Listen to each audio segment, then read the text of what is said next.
Okay, now we will discuss nucleic acid. Nucleic acid. Okay, so molecular basis of inheritance. In this chapter, we will talk about the molecules which is responsible for our genetic material. Okay, genetic material that we now know as our DNA is our genetic material. But we will see why DNA is called it as a genetic material. We will see all those characters, and we will also see the characters of DNA, RNA, and various structure. Okay. So now we will see nucleic acid. We have seen the characteristic of genetic material. So to remember that characters, what should be the character must be there in any molecule that so that we can call it as a genetic material. So remember all those characters. Okay. So important points are the molecule should be stable, right? It should be chemically or physically stable. It should show stable mutation. Okay, it should be able to translate the information into working form. So these are the important characters of any molecules must be shown, then we can call it as a genetic material. So next we need to see about the nucleic acid. Okay, first of all we need to see the scientist name, and we need to see its composition, and we will see its structure. Alright, so nucleic acid, it was first discovered by a scientist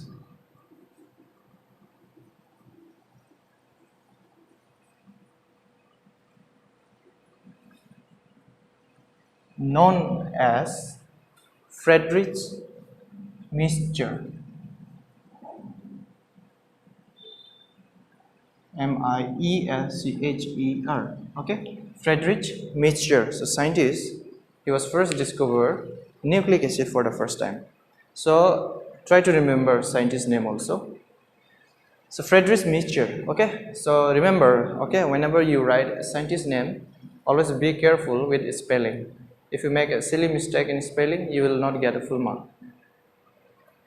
So if you forget the name, try to relate the name which are familiar to you in our day-to-day life. So if you forget Friedrich Miescher, so try to relate with something that is that is familiar.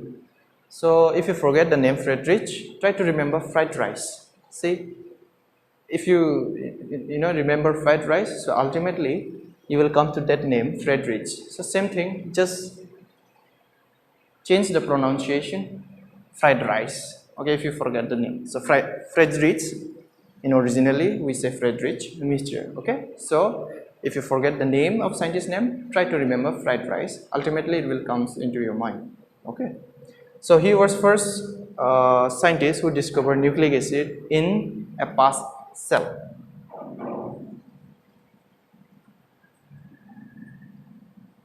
In a past cell. Okay, जो घाव होता है घाव, उनमें से first time ये discover किया Friedrich Miescher.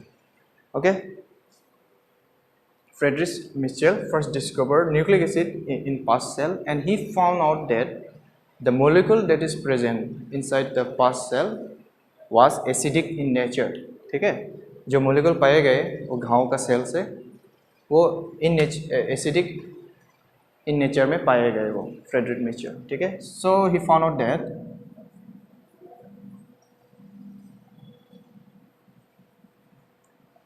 the molecules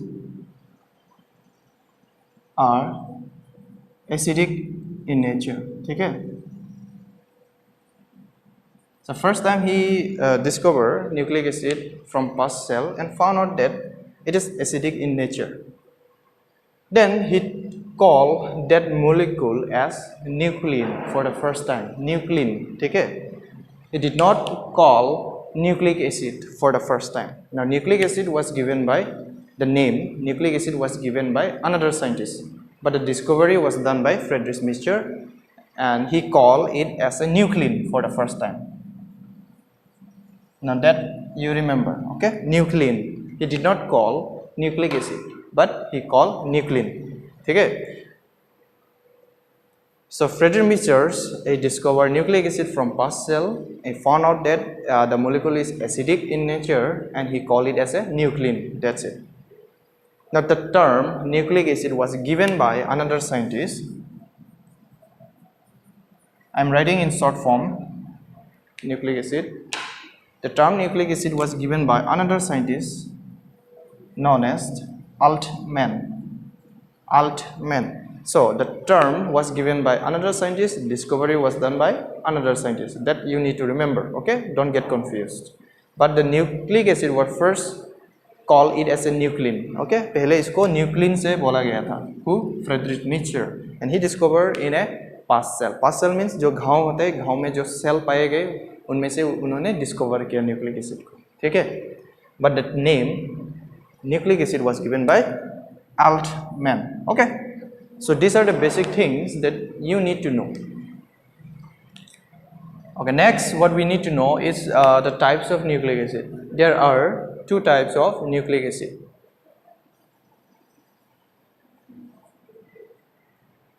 DNA and RNA. Okay, there are two types of nucleic acid, DNA and RNA. We will see in detail the structure and the types of DNA as well as RNA also. So for now, just write it down. So nucleic acid are of two types, DNA and RNA. Okay, DNA and RNA. So now we need to see the composition of nucleic acid. We'll come to that. Okay, in this chapter, everything is concept-based topic. Every topic is conceptual. Every topic is important and very conceptual, and it is going to help you in your entrance level. Okay, as well as for your board exam also. And most of the question from second year comes from this chapter. Okay, comes from this chapter in your entrance level and for your board exam also. So try to clear your concept. Everything is conceptual. Try to understand. Okay. So nucleic acid composition. Next, we need to see. So what are the composition of nucleic acid? What are the things that nucleic acid is made up of? Nucleic acid is made up of three things. Okay. Nucleic acid is made up of three things: nitrogenous base, pentose sugar, and phosphate group. So what are those? Nitrogenous base,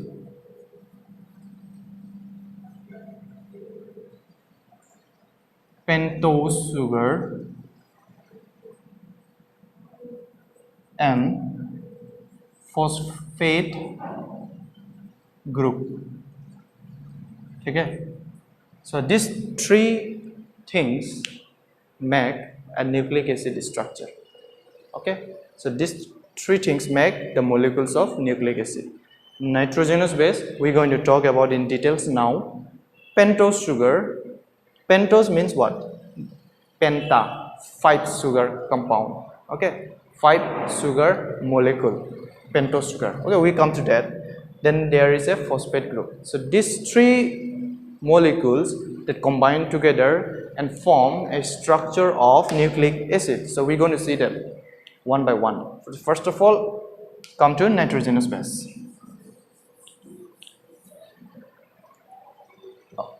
Okay. So nitrogenous base. First of all, we need to know what nitrogenous base provides to nucleic acid structure. Nitrogenous base provides, I'm going to write it here below. First of all, it provides polymerity. Next, it provides absorption.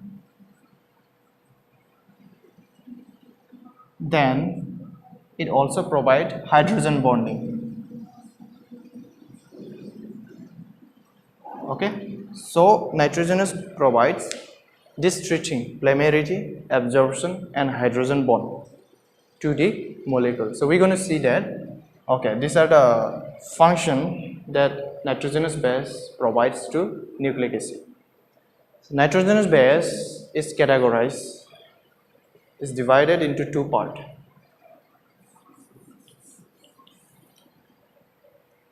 Nitrogenous base is classify into two groups: purine and pyrimidine. Okay, important. Sometimes the question comes from this only, right? The differences between purine and pyrimidine. So nitrogenous base is classified into two groups: purines and pyrimidine. So what we need to see, we are going to compare those two, okay, along with the structure. Now the structure of purine, it looks like this. It is a dicyclic compound. Try to practice a diagram, okay? More you will practice, more you will understand, and it will become more easy for you. So try to practice the diagram. So the structure is a dicyclic in case of purines. Okay, I'm going to show it now.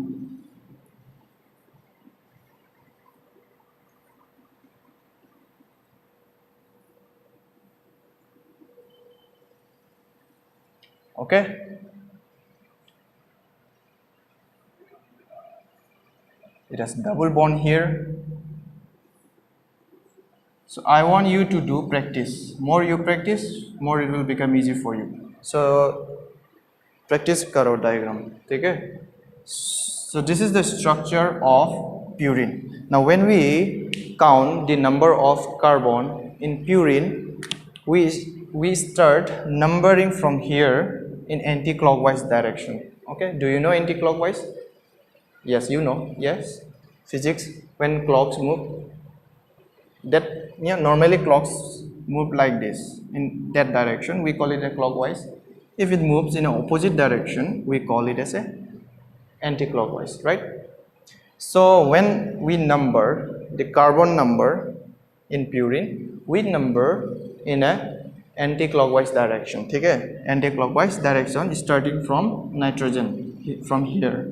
So we number from here. Okay, why we number from here? That is a rule. Okay, so number 1, number 2, 3, 4, 5, 6, then 7, 8, 9. So total we have 9th number. Okay, so starting from here we have, okay, when you number purines, always number from nitrogen here, starting from here in an anti-clockwise direction. 1, 2, 3, 4, 5, 6, then 7, 8, 9. Okay, so this is the structure of purine. We're going to write its features one by one. Now coming to pyrimidine. When you draw the structure of pyrimidine is a monocyclic compound. Okay, monocyclic molecule. That means there will be only one cycle. Mono means what? One. The purine is a dicyclic compound molecule. Dicyclic means there will be a 2 cycles. So this is one cycle, this is another cycle. Pyrimidine is a monocyclic. So when you draw pyrimidine, it's very simple. Just draw this part. Okay, my left diagram. No need to draw this part. No need to draw this part. Just draw this part only. Okay, but the numbering will be different there also. So let me draw. So carbon, nitrogen, carbon, nitrogen, carbon, carbon, nitrogen. Okay, there will be double bond, there will be double bond, and here will be double. So that's it. No need to draw this part because pyrimidine is a monocyclic molecule. Okay, just draw this cycle, but the numbering will be different in case of pyrimidine. The numbering will be clockwise. In case of pyrimidine, start from here. We start from here. Okay, so 1, 2, 3, 4, 5, and 6. So remember, see, practice is very important. Genetics chapter, the earlier chapter we discussed, and this chapter, practice is just like a maths. Okay, when you do more practice, more it will become easy for you to understand. So practice करो, जितना practice करोगे उतना ही अच्छा होगा तुम लोग के लिए. So diagram को अच्छी तरह से practice करो, ठीक है? try to draw twice, thrice, जितना हो सकते draw करो copy में. Okay, in diagram, in exam, if a question asks, write the differences between purines and pyrimidines for 2 marks. If question come, it will come for 2 marks. No need to draw diagram, okay? Just write it down. The diagram is for you to understand. Because when you remember the diagram, you will able to write everything. The point, now you're going to write, you can write by your own. Okay? Because we remember images, right? So when we remember diagram, we can write by our own, by seeing at the diagram. Now you can able to write. The first point, what we can write? The first point, we can write that purine, it is a dicyclic molecule or dicyclic compound. Pyrimidine is a monocyclic compound, right? So by looking at the diagram, we can write by our own, right? So first, purines, we can write it is a dicyclic. One cycle and there is another cycle. So it is a dicyclic compound.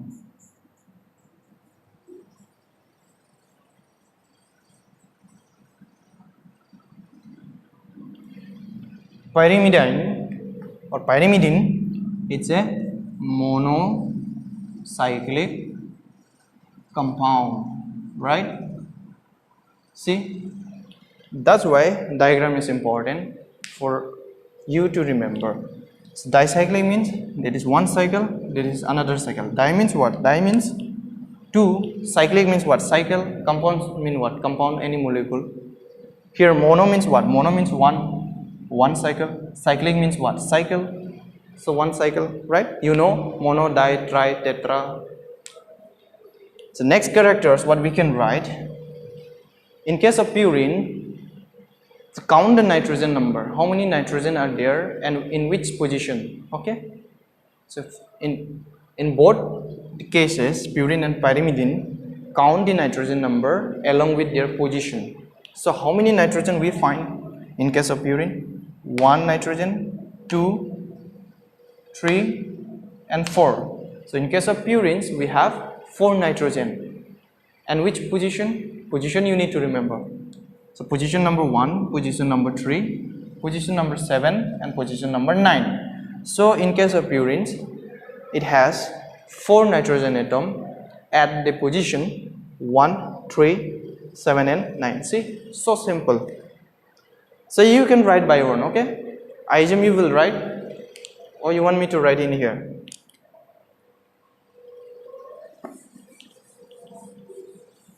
I need a diagram, so I'm going to write it here, okay?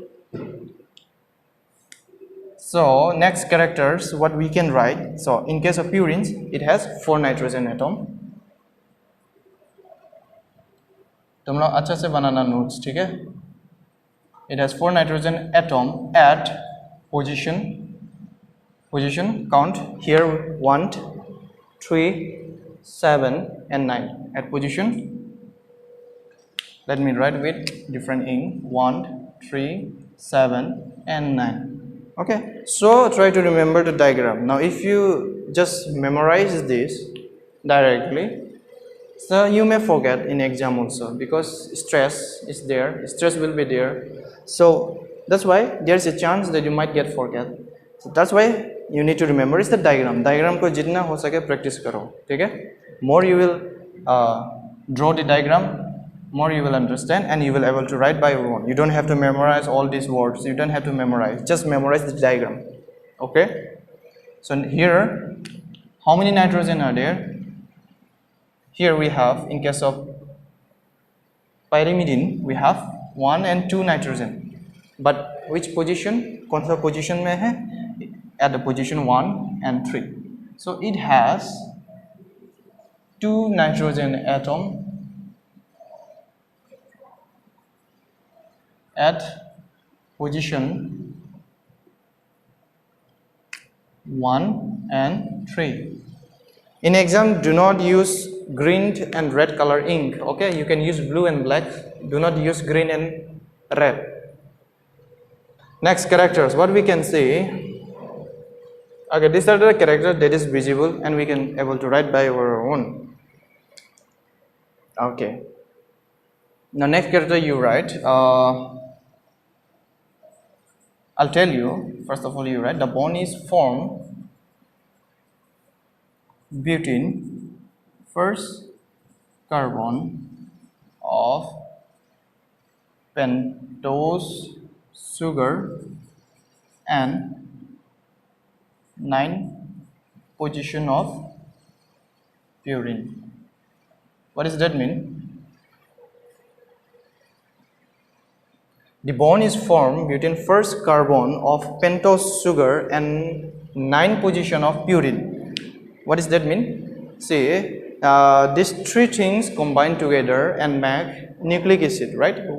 What these 3 things? It means pentose sugar, nitrogenous base, phosphate group. These 3 molecules they combine. They make bond with each other and make a nucleic acid molecule.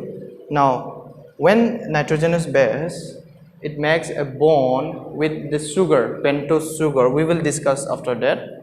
It makes a bond with the 9 position of purines and the first carbon number of pentose sugar. Okay? So we will see the structure of pentose sugar now. So it makes a bond with the 9 position of this purine and the first carbon of pentose sugar. So sugar जो pentose sugar है हम लोग का वो यहाँ में आके 9 position nitrogenous bases के साथ बॉन्ड बनाते हैं. उसका जो फर्स्ट कार्बन नंबर होते हैं पेंटोस शुगर का उसके साथ यहाँ पे बॉन्ड बनाते हैं. We will see that. Okay, and that bond is known as glycosidic bond. We will see that. We will see that. For now, try to understand. The bond is formed between the 9 position of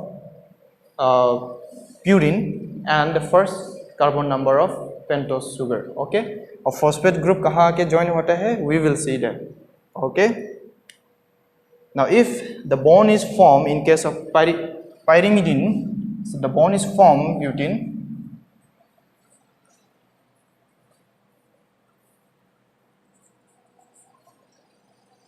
first position of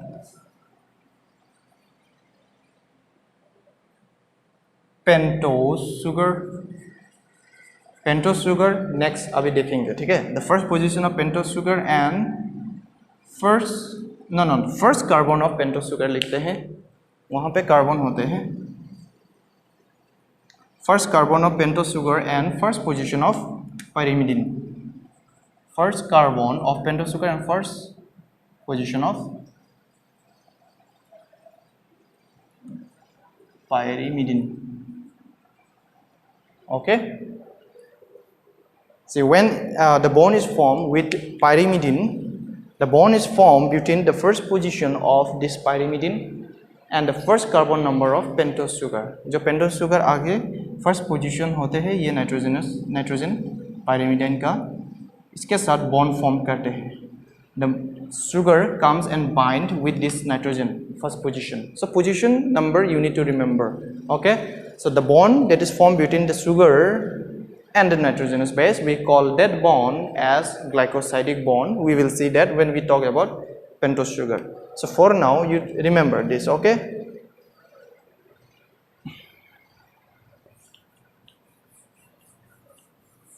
I will show you later on how it looks like when the bond is formed all together.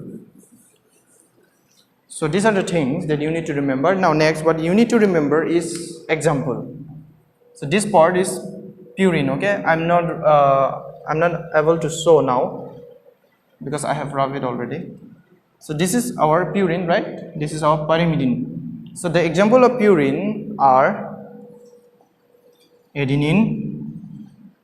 In abbreviation, we write capital A, and guanine, capital G. Okay, remember adenine and guanine.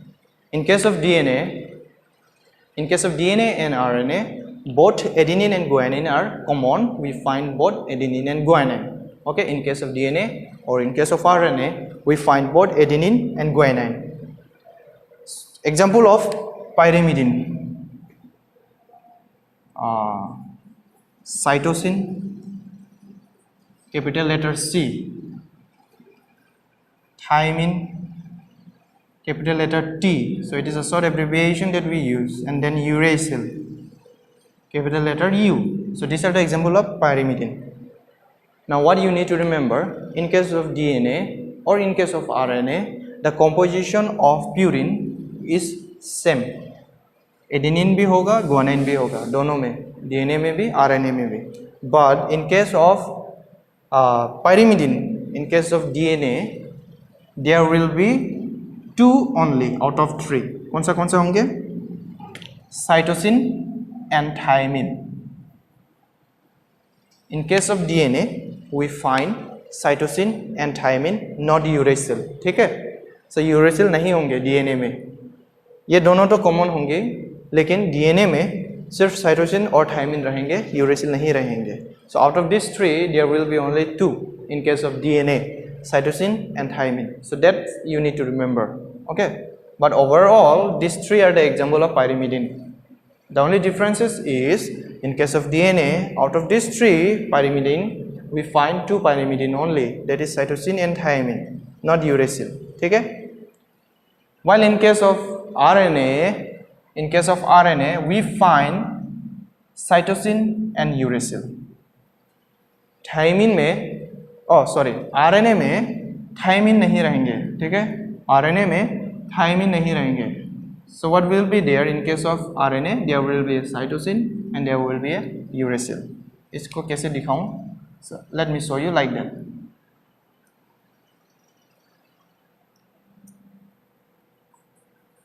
Not this, okay? ये नहीं, ये RNA में पाए नहीं जाएंगे.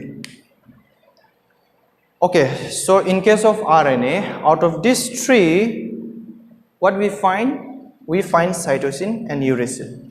While in case of DNA, out of these 3, we find cytosine and thymine. So remember, ठीक है? Okay, DNA आमी तीनिटा pyrimidine खाली दुटा है पाम. की पाम? DNA आमी cytosine आरु thymine पाम.